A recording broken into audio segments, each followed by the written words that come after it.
Apa kabar sahabat YouTube? Semoga dalam keadaan sehat selalu. Nah, kembali lagi di channel Media Hobi dan Life Story. Kali ini saya akan membahas atau men-share ilmu hikmah yang berjudul Membesarkan Usaha Tanpa Modal. Tulisan ini lebih banyak dari Bapak Wayan Supadno yang merupakan salah satu pengusaha nasional. Nah, saya juga sering menyadari tulisan beliau dan saya juga menambahkan yang saya tahu, saya tambahkan, saya tulis. Jadi mudah-mudahan dapat menginspirasi kita, membuka cakrawala berpikir kita, terutama bagi petani, pekebun, peternak begitu. Untuk itu mari kita bahas. Hampir semua orang sukses prosesnya karena dipercaya. Bisa jadi pemimpin perusahaan atau pejabat publik. Karena dipercaya dapat kesempatan dari yang berwenang. Nah, untuk mendapatkan kepercayaan tersebut tidaklah mudah. Perlu bukti dan kerja nyata dan dedikasi tinggi untuk meraih visi bersama. Tidak jarang kesuksesan tersebut didukung oleh tim yang solid dan tidak alergi pada tantangan untuk mengasah kemampuan.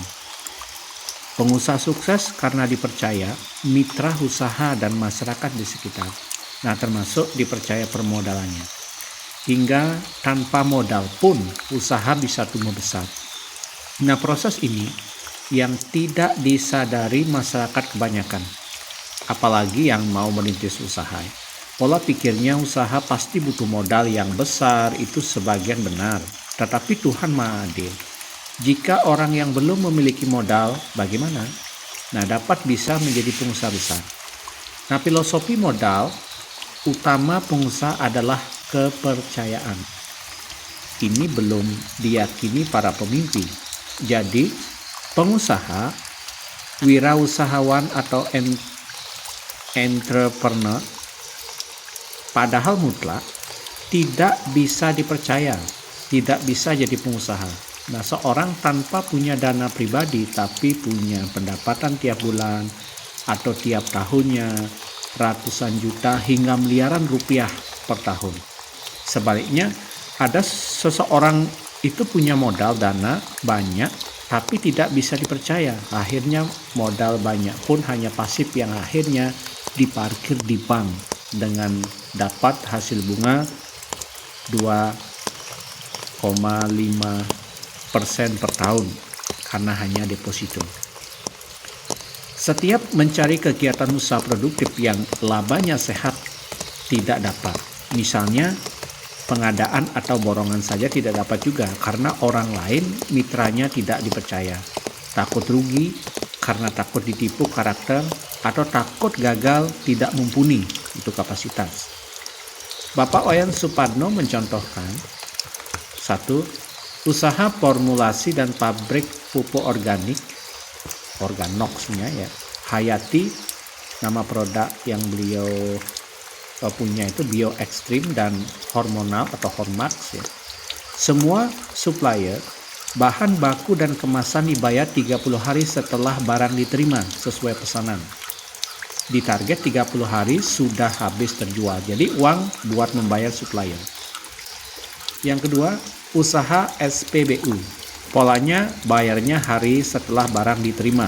Setelah 3 hari jumlah BBM yang diterima harus sudah terjual semua agar bisa membayar ke supplier.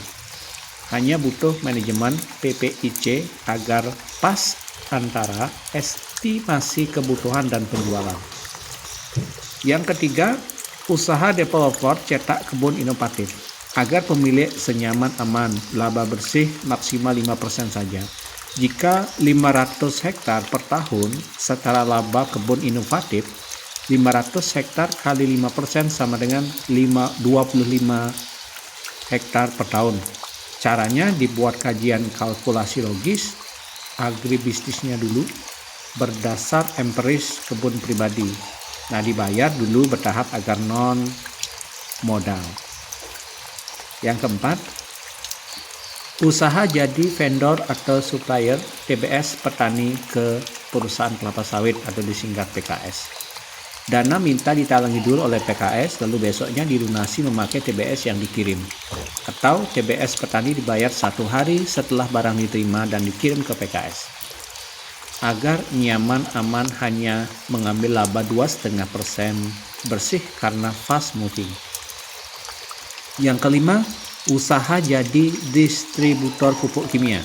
Karena perusahaan pabrik pupuk kimia selalu memakai dana fasilitas bank dengan beban 1% per bulan.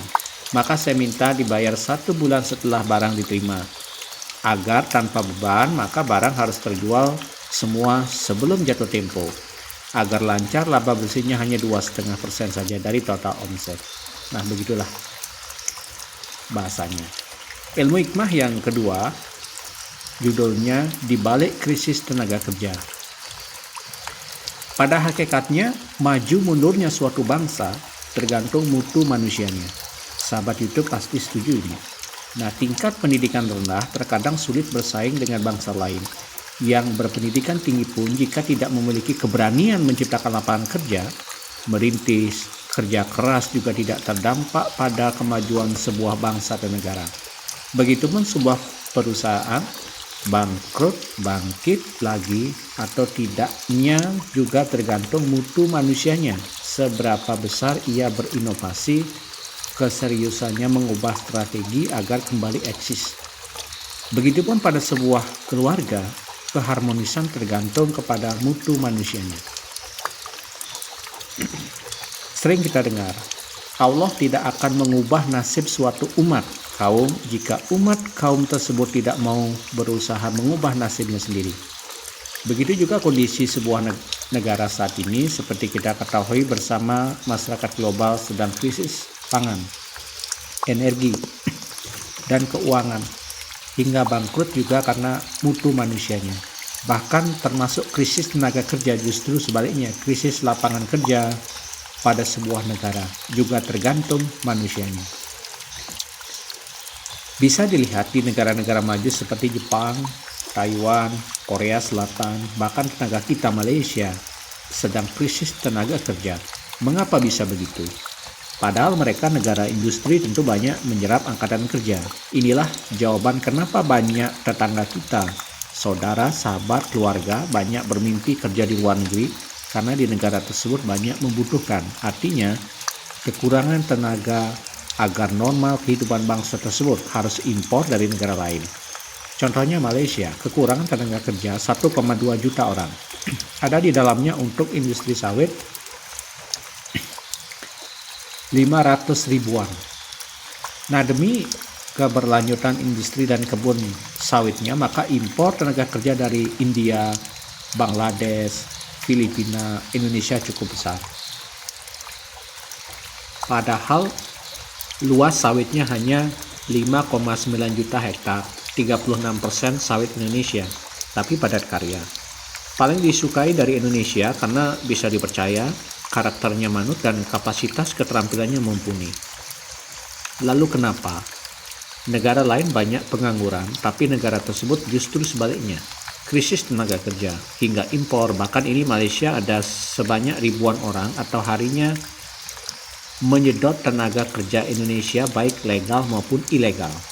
Gaji pemanen sawit hanya bisa 10 jutaan per bulannya. Ini mengalahkan gaji PNS di Indonesia. Nah, pendapatan per kapita Malaysia 3 kali lipat Indonesia. Mengapa? Pertama, karena mutu manusianya pembuat kebijakan.